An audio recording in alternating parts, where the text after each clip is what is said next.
so I hope some of this rain and thunder comes through for those of you who aren't in the metro area. My name is Cassandra Gillig, and I am an information specialist at the Leawood branch of Johnson County Library, as well as one of the perfect, utterly flawless librarians who helps coordinate Elementia here at the library. As we all know, Elementia is the greatest literary magazine of all time, so we are very excited to have you with us for our issue 20 Cycles reception. Tonight is a celebration not only of the art and writing featured in this year's magazine, but of the incredible community and possibility that 20 issues of Elementia, this teen edited and designed publication, have created. Before I hand things over to our teen MCs, I wanted to start the program with a land acknowledgement. For those of us in the Kansas City metro area, we gather on and occupy the ancestral lands of the Kickapoo, Osage, and Kaw nations. It is not enough just to acknowledge the legacies of violence, displacement, environmental destruction, and colonialization that have brought us to this moment in place. With all the power of literature and art to create empathy, connection, and new life, we must use not only our creativity, but our livelihood to fight for a world that ends these kinds of violences and restores possibility in life to those who have been most impacted. Elementia started in 2005 as a response to increasing calls for a platform for young creative geniuses. Please give us a teen literary magazine, patrons would yell, banging on the front doors of the library, even during open hours. Spearheaded by librarian Angel Tucker, who's here with us tonight, feel free to say hi in the chat to Angel, and a hardworking crew of teen writers, Elementia was immediately an unprecedented, bold, and passionate presence in our writing community. We've grown to be a publication that offers a first chance at publication to teens across the country and internationally, and we're proud to celebrate the 20th issue tonight as Elementia, in fact, turns 18 years old enough that it might finally be on its way to college, voting, gambling, getting a regrettable tattoo or a belly button ring. We've got readers and listeners joining us from different time zones tonight. So if you're too far to stop by a branch of Johnson County Library and pick up a copy of Elementia issue 20, drop us a line and we'll get you one as soon as we can. We wanted to note that we're experiencing trouble with our closed captioning tonight. We will have a full copy of the transcript available for anyone who's interested after the event. You can also find texts of all of the pieces in Elementia on our website. And we will link to that in the chat so you can follow along. During our performances and keynote, the audience will be muted. We encourage appreciation and participation in the chat or through dramatic camera reactions. After all of our readings are complete, we'll break for applause and give you a chance to unmute, go crazy, truly go bananas for everything happening tonight. This is going to be the best hour and a half of entertainment that the world has to offer. And we're on Instagram at joco.elementia if you'd like to tag anything you're sharing from tonight's festivities. Also give us a follow so you can stay up to date. As always, it's a gigantic and possibly good honor to help foster this environment created by and for teenagers. And with this, I'd like to hand things off to Neha. Thanks, Cassandra. I'm Neha Shreeler. I'm one of the editors here tonight, a part of Elementia. And this year, our theme was cycles. Year after year, cycles has come in second place, being almost chosen for our theme over and over again, but getting passed up for others. I admit I'm pretty biased as I've been attached to this theme since it was first put into fruition, but I'm so truly delighted to see it coming together and becoming our theme for this year. We designed cycles with the intention of encapsulating all sorts of cycles: menstrual cycles, weather patterns, cycles of life, and even the more mundane types of cycles, such as like laundry, are all represented in the pages that we're celebrating tonight. Although cycles was such a vast theme, we found that we have published what feels truly personal and relatable. Our authors and artists have all conquered a variety of unique ideas that we hope that you get to see yourself reflected in, or even discover something new from. Thank you especially to all of our editors and designers for all of their hard work to make this issue happen. It's no easy feat spending countless hours poring over submissions and carefully taking the time to thoughtfully select each piece that goes into the magazine. The dedication and attentiveness that you all have for elementia is truly boundless, and I have adored getting to work with all of you for this past year and for the past several years. We're also supported by a spectacular team of librarians whose support and guidance is invaluable. Thank you all for spending your weekends creating a space for us to grow as editors and designers. I'm so proud of what you've created. Elementia encapsulates a wide variety of experiences and perspectives in its pages. Some of these experiences aren't always the easiest to discuss, but we continue to offer a spotlight to these conversations anyways, hoping that they will foster an environment of growth and understanding in our readers. Elementia is a safe space in which authors and artists can be recognized without judgment. So I ask you all to please be respectful to each reader tonight. Please recognize the tenacity and courage that it takes to share their stories in front of such a wide audience and join me in celebrating their ingenuity. Now I'd like to turn things over to Sally, who'll be introducing our readers for the night. Hello, my name is Sally Panis. This is my second year on the staff as an editor, and I'm delighted to introduce each reader for tonight. And first we will have Ava Shropshire reading Loop Pedal. Loop pedal. Reverbs of rhythm surround me, and the aftermath of melodies float, circling my existence. My thoughts are still as my fingers gently pluck the strings of my Fender Strat. I'm lost in the serenity of a song. The muffled noises that come up from my amp flood my room with memories. The puzzle piece moments I want to forget, yet still can't stop remembering. My brain constantly compiles collages of concerns, but my loop pedal repeats, B minors and C majors, overlaps open chords and closed notes, and layers a symphony of sounds until it's louder than the static.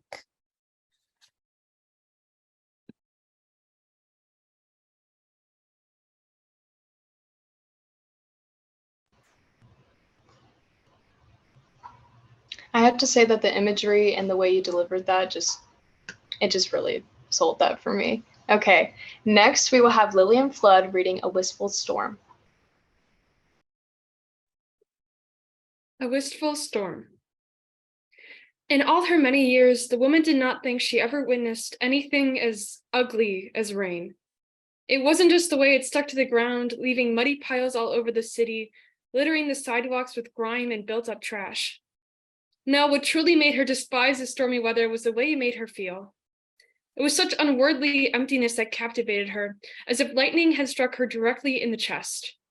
Just like it did on the streets outside, it would stay with her, the hollowness eating up her heart until the sun made rays of light through the clouds and she was able to breathe again. How nobody else seemed to reciprocate such passionate feelings was beyond her. Many of her loved ones would dismiss her with a wave, scoffing that she could think such a pessimistic thing. You need to learn to appreciate the earth more, her mother had once said, though it held no truth. The woman loved earth and all it contained. It was just that when she looked at the raindrops falling down the window of her car, she could see glimpses of a time when he was still around. When their silhouettes would cast dark shadows against the tiny window in her kitchen. When the radio would play some absurdly silly 70s song that fit the moment just right. Forever ago, which actually wasn't forever ago, the thought of reminiscing didn't hurt as bad. But maybe because he was still sleeping next to her, his hair still stuck in her shower drain, his clothes still making a pile in the corner of her room. Maybe it's because as she grew old, she found it difficult to picture the slope of his nose, the little curls of his hair, the birthmark on his left bicep. Maybe it's because you can never see the end coming, even if your hands are outstretched and eyes are wide. After a while, she confined herself indoors, closing the blinds as the sound of raindrops made constant noise outside the walls of her apartment. She stayed like this for half a year, each day a new weight. Some of this was spent in solitude, the rest was poor efforts at fake smiles and redundant inside jokes. One spring afternoon, when winter felt impossibly distant, her friend came over, a coffee in one hand, an umbrella in the other. Without any greeting, any acknowledgement, she pointed to the window and very solemnly said, "It's raining." The woman looked towards the sky and nodded. "I can see." "Your window is still open." The woman's eyes widened. They were standing in the living room by the largest of her windows. And her friend was right. Without her even realizing, there had been a downpour in the weather, and slight drops had found their way into the interior of the apartment. Her heart hurt. She rushed over, shutting the window loudly, and gave her friend a look. They were silent and still for a few moments before one of them sighed. The woman wasn't sure who, and her friend finally moved to shake her umbrella out near the front door. Later, when she couldn't sleep at night, the woman realized her heart didn't hurt from the pain of before or the thought of him. She hurt because, for the first time in months, she had forgotten what it felt like for him to leave. She found that while she forgot the stubble on his jaw, the tension in his shoulders, she also forgot the days of sobbing after feeling nothing, the rage she felt when she repeated the story to her friends and family, the sound the door made when he shut it for the last time, the unanswered phone calls, the open text, the way his voice caught when he said goodbye. She had spent minutes, hours, days trying to find a way to be the person after he left, after things changed, after her heart broke. She didn't know if she could handle waking up one day and just simply being fine.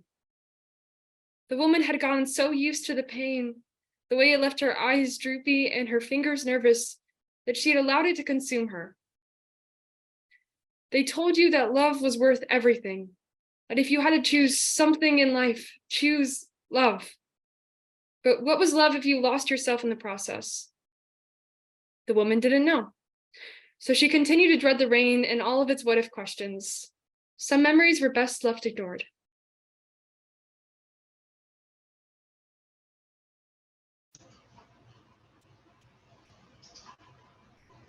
I have to say that the humanity within the diction used in that piece conveys a cycle that's kind of difficult to approach and, isn't necessarily like the nicest reality to confront. But the way Lillian described it is just so beautiful. All right, next we will have Sasha Watson reading If We Should Need a God, which is in a video. So.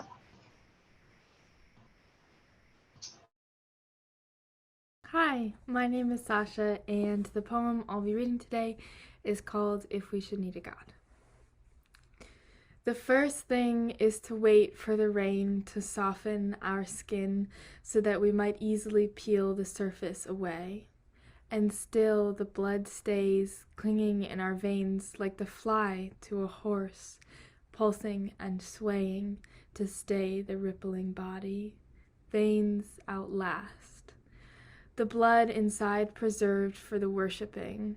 We won't tell God he's only built from our outer skin when he is drawn from sultry waters which hold gates we'll not reach with toes caked in soil. We're too dirty for waters that aren't a bathtub. With blind hands we tug forth the beginnings of our Savior from that hidden place and paper his formless existence in our severed skin until there is resemblance to the fabricated flesh that made him. Our creation is infected by our flaws and perhaps monstrous, but still we hold the nascent God in our calloused hands, his stitches fresh enough to come loose. We tremble under new weight, but bear this last pain, to give life to that which might see our suffering and still the light, part the water, scrap our bodies.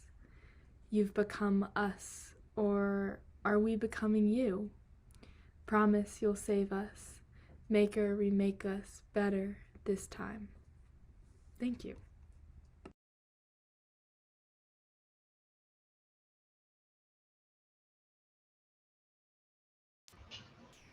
That piece, God, I love that we've had two pieces that embody the weather and also have just captured our theme so well tonight.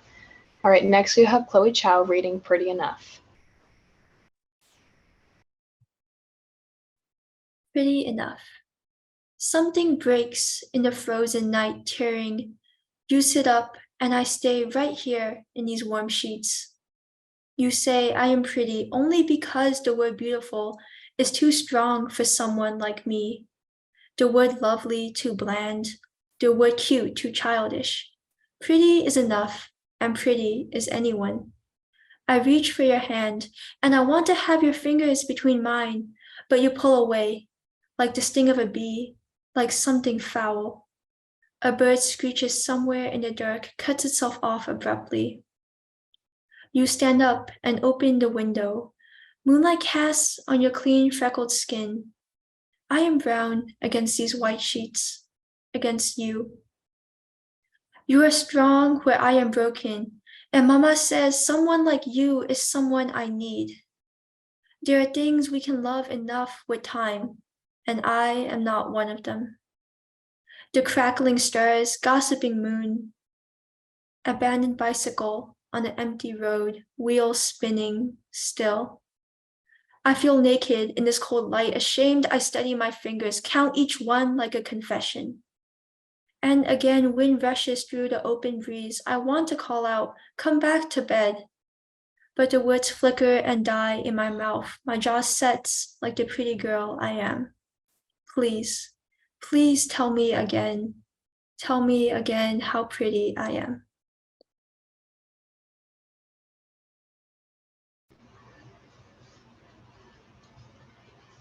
I have to say that the metaphors used really highlight the painful but common feeling of yearning to be seen and be told that you're beautiful. All right, next we will have Richard George reading Liberation.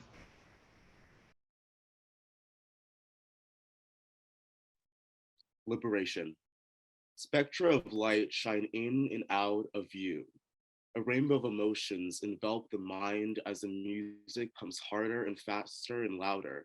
Computer static in my ears like bugs, piercing my eardrum. Drums faster and harder and louder as tears fall. On a bed, stained by a waterfall, wrenched and exposed its foam innards of a mattress aged by years of overuse. I think I should buy a new one. It'll be more white, pristine, and opulent. My past won't line its edges, and my future won't be shocked by it. I think the darkness of the room will blend in with its seamless pearl-like color, and the new bed will be the biggest in a small room, and I'll sleep better more, and the nights won't be as dark or as small or as poor, and those nights will be stained by the floods that rush in day by day. Pump up the music that should blare through the entire town. Let them feel the rage of a lonely heart that wants love. Harder and faster and louder, and let them be flooded with feelings unbounded. Silence should forever escape, and their ears rot. Thunderous lights and blistering eyes glare into my small pinholed windows. Investigators of an unseen crime, journalists to an anonymous person. I maintain the most frugal lifestyle, unassuming and unapparent. It requires the most perfect adjustments, my hair and my clothes and general fit, procured from a magazine catalog. I shop myself, and with my own money, of course. This graphic design is out of mind unbounded, forever inspected like a cadaver. Body atomized, form segmented, soul detached from its body, euphoria forever denied, replaced by more deeper emotions from the crevices of a criminal's heart. It's imprisoned, but I think it's better that way. Society seeks to render myself a pathology, so I'll infect it, rightfully so. It'll be virulent and oh so transmissible. This virus will penetrate their cells and change their construction, and their innards turn red like a cherry, blossoms in spring, like mushrooms from their skulls transmitting spores, lay dormant, ready to burst open at the sound of their piercing cries.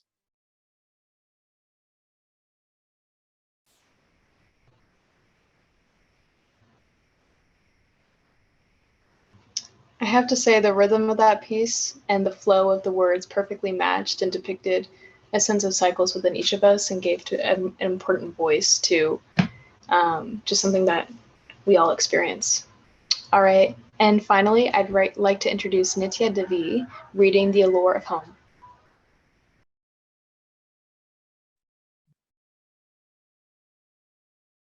the allure of home. Salty wind pushes at the falling tide. Blue serenity veils the town as a melancholy buzz flows through the idle docks. A boat pushes through the harbor. It drifts along, lazily down. The sun naps behind thick blankets of wool, but begins to rouse, peeking out of its weft to cast soft rays of light onto the cobblestone streets. And as the Fresnel lens sinks on the coast to become a buoy in the skyline, the town traps a yawn behind its teeth as the edge of the earth dampens the day. The hushed waves brush their fingers lightly against the stone village, tapping and lapping away at the sand floor. The fish under the film of the lulling water nest on cool rock and snuggle into gentle wedges, hiding from the retreating hooks as their dreams begin to float to the surface.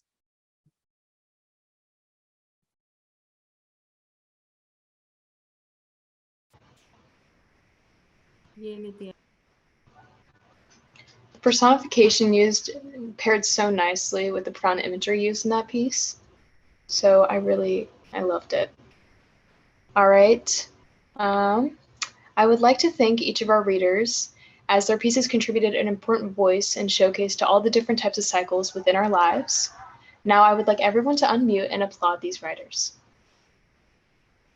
Woo! Good job.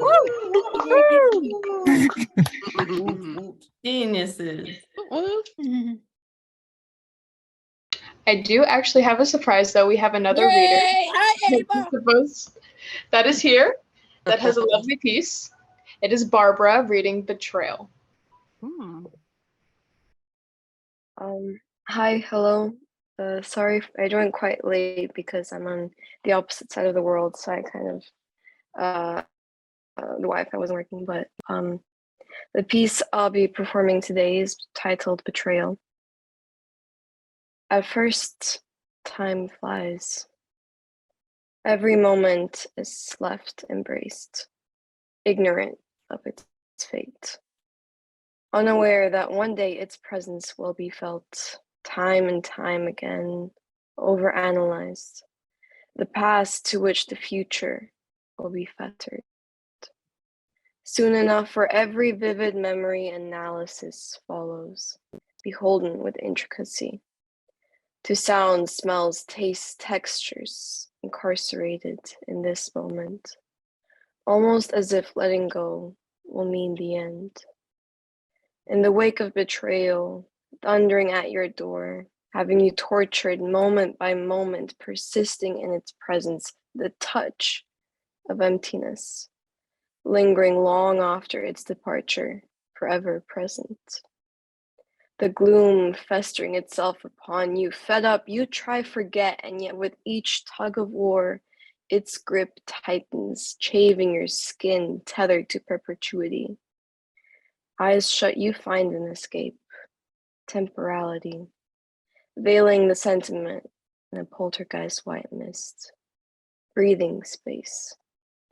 Initially heavenly, an easy way to forget, an easy way to neglect. But soon its false nature will be made present, slowly suffocating you, squashing your breath until none remains. The end befalls you. Betrayal, still present in the depths of your being. Thank you.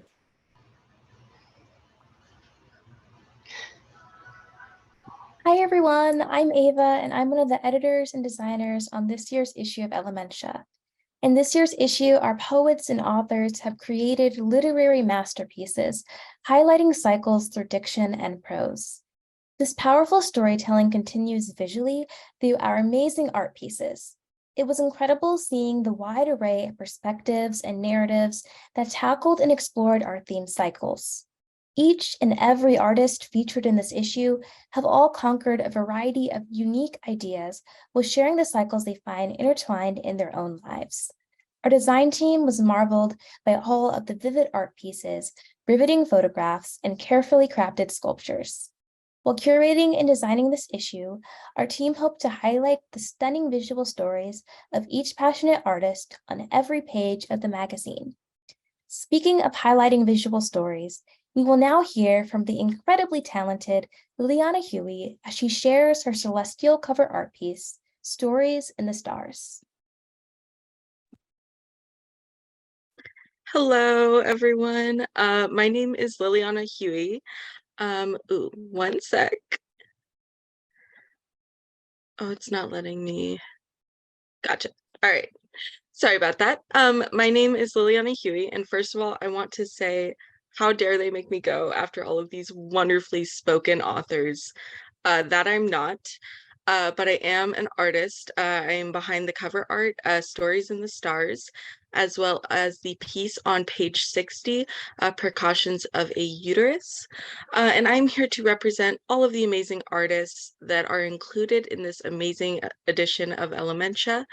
This is my second year having my artwork in the magazine, and it is an incredible platform for young artists.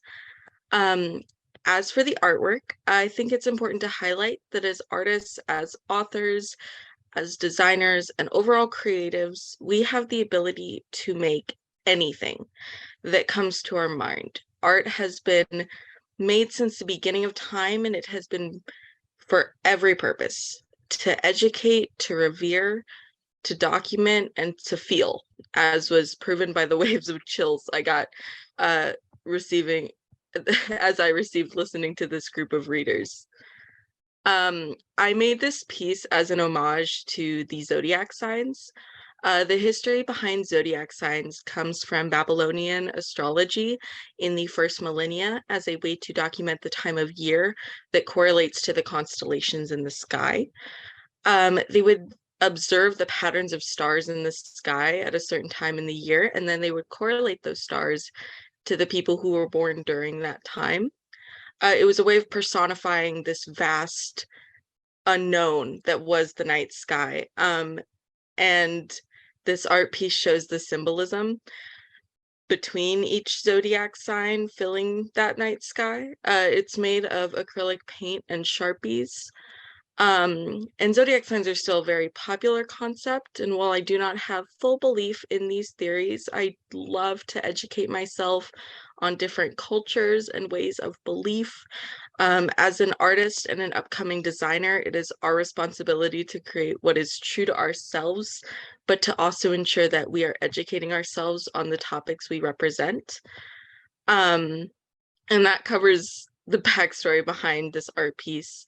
And I'm once again so honored to be chosen for the cover to represent this amazing group of writers, photographers, artists, and editors. So thank you guys so much.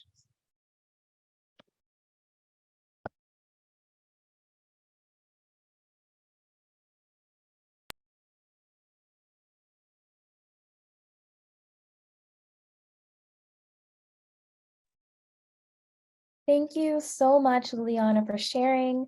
We now will take the time to illuminate and celebrate the art in this issue, then afterwards hear a keynote speech from the phenomenal A.S. King.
Hi guys, that art show was just wonderful.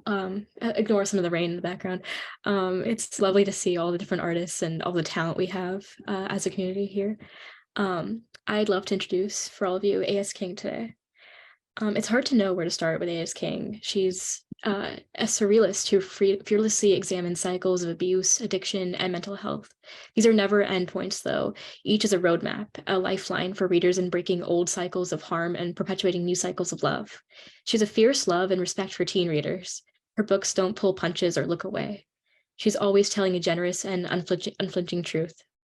On a topic of cycles, I want to introduce King by telling how she became a part of Elementias. Like with most cycles, it's hard to pinpoint a beginning, and since Amy King has never been one to regard a linear interpretation of time, I'm sure she won't mind if we start somewhere in the middle. Elementia is a cycle of inspiration and creation, an endless circuit of art, writing, and performance crashing into each other with wild strangeness, and perfect sparks. In 2018, Amy King, issue 15 honoree as well, gave a keynote on the theme of time. During this speech, King presented an alternate clock, one that ran not on seconds, minutes, or hours, but on emotions. Each hour corresponded to a feeling on Plichik's wheel of emotions. Her speech asked the audience to abandon the unhelpful construct of time and instead dive deeper into and learn to swim uncomfortably inside our emotions. Because life is not built for minutes, weeks, and years, but by emotions and truths lived. I remember how everyone in the room that night left inspired and ready to create. Her words reverberated in my mind, coming at a point in my life where I wasn't sure if I could ever find my creative self again. And yet, due largely to her, something in me shifted. Within the next month, I applied to become an elementary editor, and I haven't stopped chasing my truth ever since. This revitalizing energy wasn't limited to King's audience that night. A few thousand emotions later, or 3 years and 2 weeks if you still think in linear time, she published 2021 Switch, a book ostensibly about a world in which time has stopped. In the acknowledgments of the book, King mentions the invention of Plichik's clock for the elemental reception, and how it reminded her of what's important. Switch and Elementia share something in common. They are unifying projects that are, at their core, about connecting with and caring about other people. It has been an honor while working on Elementia to see this particular kind of magic. It connects people again and again across the globe, across genres and disciplines through words and images. Years later, we are feeling the ripple effects of this kind of an engagement with our community. Seeing Amy King dismantle time in favor of something new, it feels only right to be back here again, anticipating some new rebirth, wondering where the cycle might carry us next. Please join me in welcoming author A.S. King. Wow. Wow. Where do you go? Where do you go with that? I know it's like I should start my speech, but I just wanted to say this is unbelievable. You guys, the poems you just read are stunning. And I mean, I'm a secret poet. I don't know if you know that. I've been writing poems for 35 years. I have thousands of them, and I haven't published them yet. So maybe you'll give me the guts to do that after reading those beautiful poems, because holy smokes, are you talented. Thank you so much for giving me the honor once again to even be in your presence, all of you, the librarians, the editors, the writers, the artists, all of you, songwriters. Just, you blow me away. But I mean, teens always blow me away. And if I keep talking off the record, I'm going to give away my whole thing. So I'm just going to start reading. Please join me in giving a round of applause for A.S. King.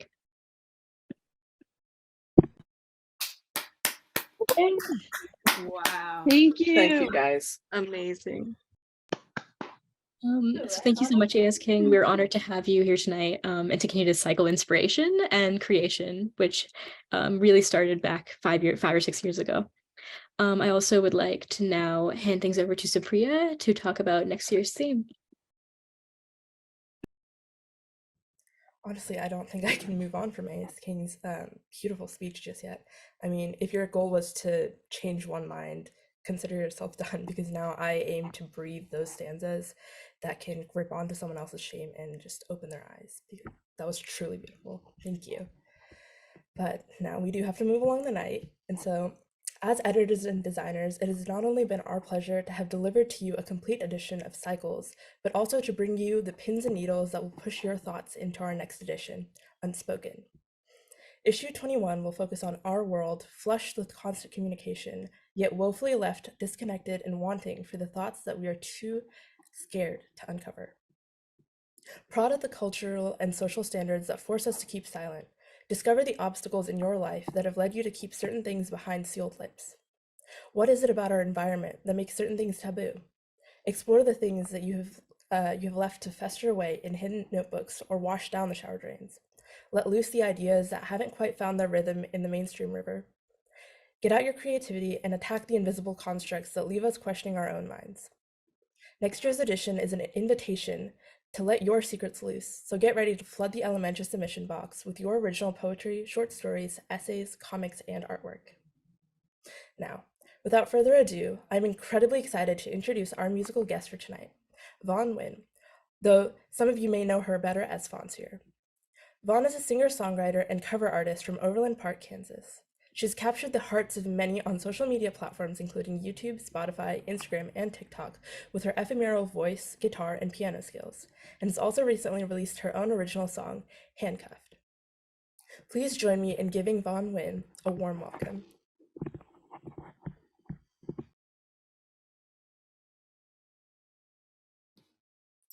Thank you guys. I am going to start off with Handcuffed, and I believe the lyrics will be posted in the chat. All right, let's get started.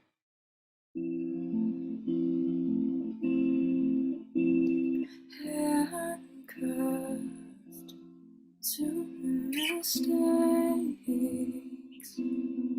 I'm finding ways to break the chains, but I'm still got arrested today, committed mighty crimes, so I'll serve my time.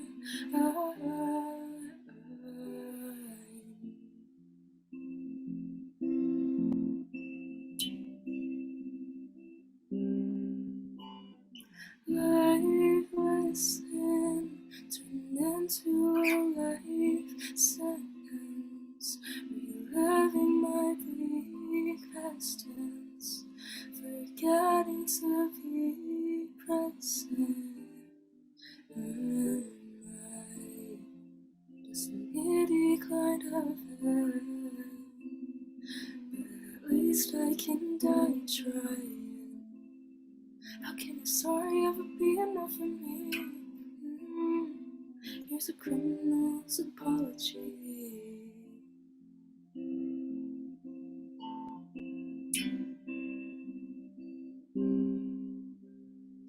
Land of sinners and faith, join them and stay eternally shamed, but I will not take step past those gates. It's sick in my mind, no chance for retreat.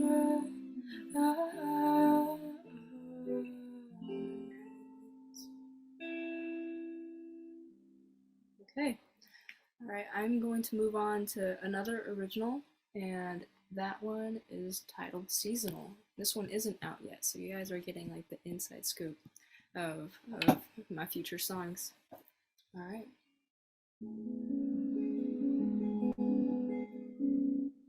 The lack of heat, your color fades.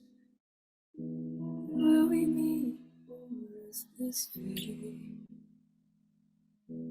If you're on the other end, I'll try to stretch out my limbs. It's still never enough, but I'll reach out when spring begins. I cannot help what is now. Every winter you go through, losing yourself. So I do too.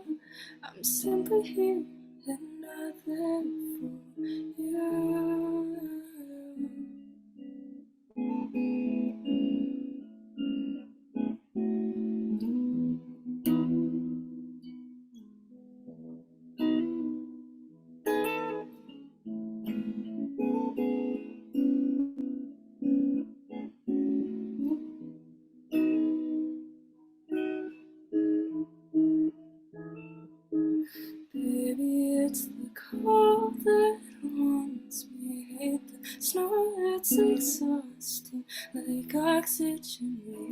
honest. Despite the life that we've raised, maybe just the baggage talking. I'm still part of this garden. We can't die of old age. I'll still daydream the same, like in the house. But what is now? Every winter you go through, losing yourself, so I do too. I'm simply here and not there for you. Baby, it's the cold that haunts me. Every winter you go through. Oh, maybe just back in talking. I'm simply here and not there for you.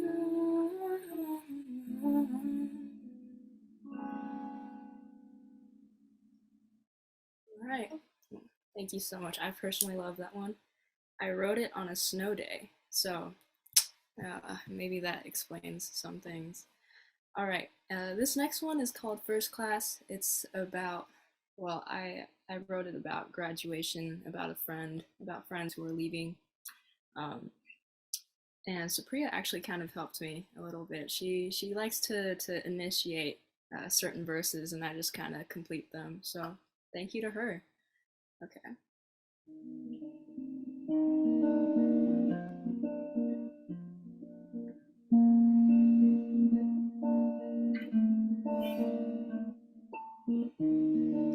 Build the plane yourself and skip the ticket. You stampering, why don't you pay the visit? Wherever you take off, let me know where you land. I promise I'll plan to have my one hand. Why don't we know we're two worlds apart? No destination in mind becomes two halves of a heart. Where do we go when people aren't born as smart? You enjoy your first class, so just keep making my art.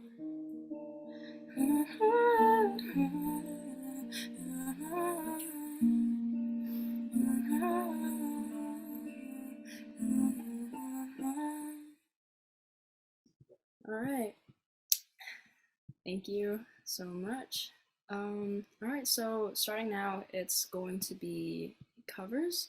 So we have 3 covers. One of them, this next one is Stop This Train by John Mayer. I'm only doing like until the first chorus. So, okay.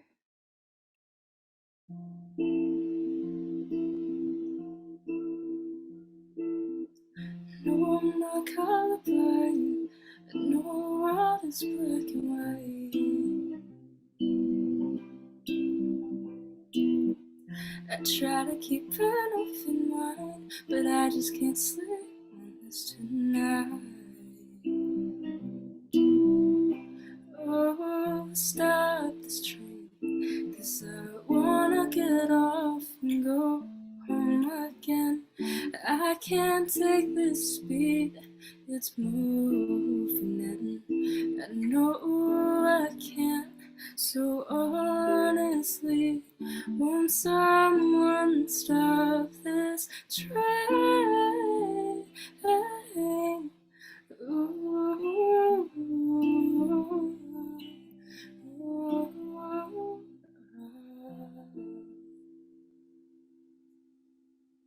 Thank you. Okay, this next one is Ceilings by Lizzie McAlpine. Might sound familiar, it's because it's very popular on TikTok, even though I don't have TikTok. But, okay.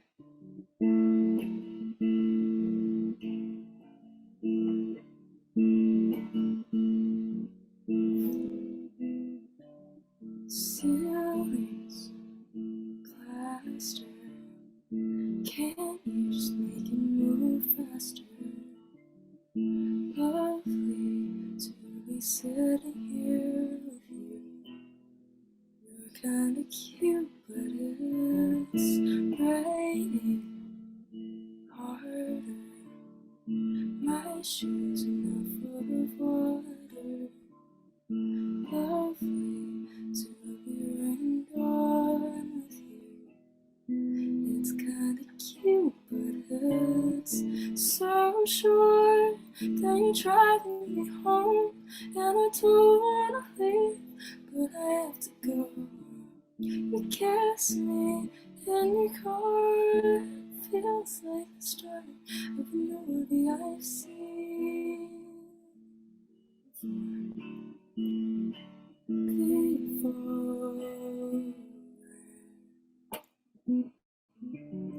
Bed sheets, no clothes, touch me like nobody else does. Lovely to just lay here with you. You're kinda cute, and I would say all of this, but I don't wanna ruin the moment.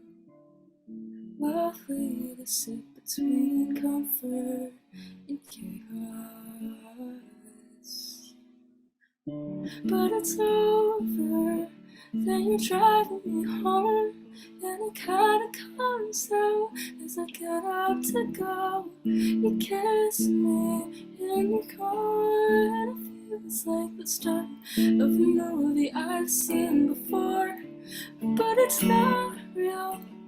And you don't exist, and I can't recall the last time I was kissed. It hits me in your car, and it feels like the end of a movie I've seen before.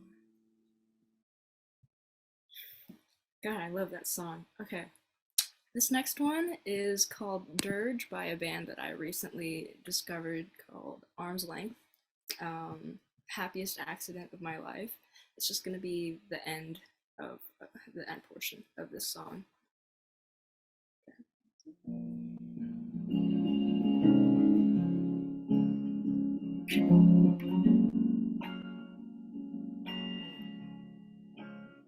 But I can hold my breath longer than you can underwater, and I'll cling to your collarbones hurt by and you sound just like your father, but your voice carries farther.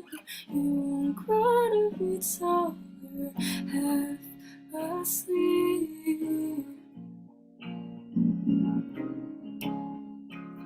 Grab all the guilt you can garner and give it to me.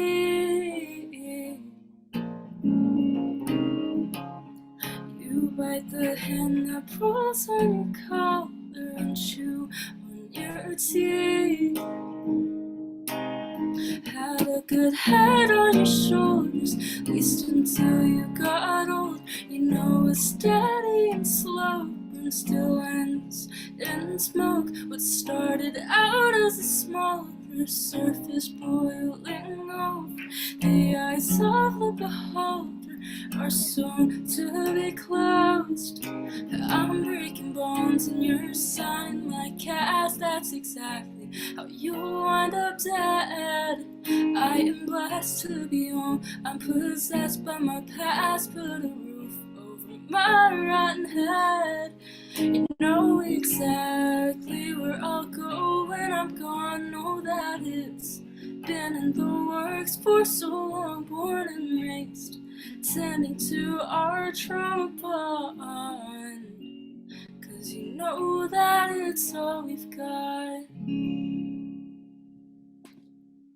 Thank you. That concludes my portion.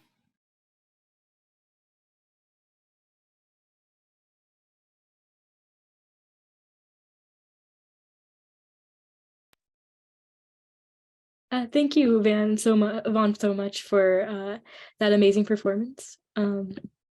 Don't forget that you can also stream her music on Spotify if you're as enchanted by her singing as I am. I'm very upset that we can't stream that one song. I love that one so much. I'd also like to thank A.S. King again for taking the time to write such a wonderful keynote.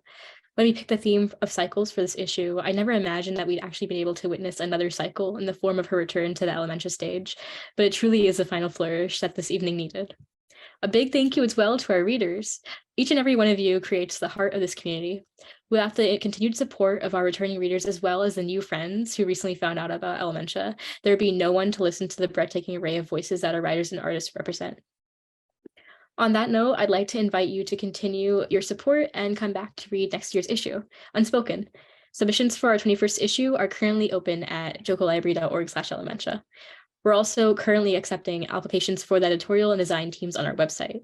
If you're between the ages of 14 and 19 and live in the Kansas City area, consider joining a team to make issue 21. I've been an editor for the past 6 years, and I can attest that it's truly a fun and deeply rewarding process. Even with my time at Elementia coming to an end, I'll carry the joy for art that is ever present in this group with me, and I couldn't recommend joining the editorial committee enough. Plus, a lot of our current group is graduating or aging out like me, so we really need some brave souls to step up and take on the next issues of Elementia. With that, I'd like to hand things off to Cassandra to finish off the night. Wow, thank you so much. It's true. What will we do without Neha? We've had Neha here with us for 6 years, and she has had such a permanent impact on the way that we discuss writing and that we look at what the elementia community is.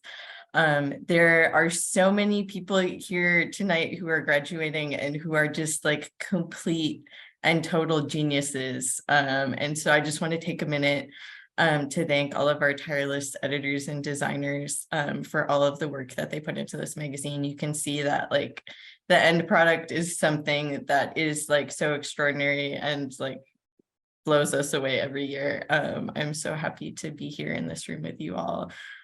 Truly the hardest working teens in literary show business. Elementia is a product of the careful, dedicated brains and hands that carry the magazine into its final form. And I just want to say to all of you monstrously talented, virtuosic graduates of Elementia, the world is truly not ready for your curiosity and your resilience and your like infectious weirdness and all of your bizarre and like just like captivating creativity. So on behalf of all of the librarians, we are so excited to see that everything that you grow and create and challenge in the world. And we hope that you continue to be shamelessly in love with poetry and art and talking about ideas and learning how all of these things can trouble all of the things that you hate in the world. I know you will do incredible things. Wow. A couple of final logistical thank yous. We have to shout out the Arts Council of Johnson County for helping connect us to so many brilliant artists. Most of our artwork comes from Shooting Stars scholars. We really appreciate all of their collaboration with us. And also a shout out to Hendrickson Engineering for their continued support of the magazine, without which we couldn't print such a beautiful work that hopefully you've already seen a copy, and if not, get in touch with us. We're happy to find a way to get you some. Finally, we have to thank the Johnson County Library Foundation for their enduring, passionate support of this program and publication. We truly could not do it without them. We are going to drop a link to donate if you are a millionaire, if you're a billionaire, if you just found a weird kind of like treasure box full of cash in your yard, if you want to send it to the Library Foundation, if you want to send it to all of these young geniuses who obviously deserve money more than any organization, nonprofit, government agency combined, go ahead, we could facilitate that. Feel free to stick around and chat. We're going to leave the space open for a little bit for some socializing. Editors, writers, presenters, we have a special green room we are going to send you to, so you can all have a little chat and get to know each other a little bit more, and perhaps talk to A.S. King, whose keynote speech irrevocably damaged all of us in the best way possible. I look forward to seeing you next year. Thanks for coming. Goodbye, or not. Stick around. Bye.